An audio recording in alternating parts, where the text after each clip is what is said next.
मैं आपको सबको सलाम कहती हूँ। कामरा से जी। तो क्या क्या बीमारी थी और यहाँ दुआ यहाँ से? ये मेरी बेटी जब से शादी इसकी हुई थी ना, इसको शैतान ने अपने कब्जे में जकड़ लिया था। शादी के बाद? हाँ, शैतान ने जकड़ा हुआ था। और तकरीबन 15-20 दिन ये अपनी जान इसकी मुश्किल में थी।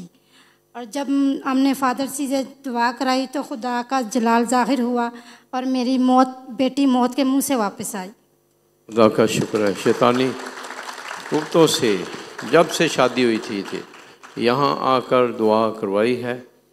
शैतान ने से बुरी तरह अपने वो जो शैतान का उनका मुर्शिद उनसे जकड़ा हुआ था, और खुदावंद यीशु उससे भी बड़ा है, जब जी उठा है उस नाम में इसको शिफा मिली।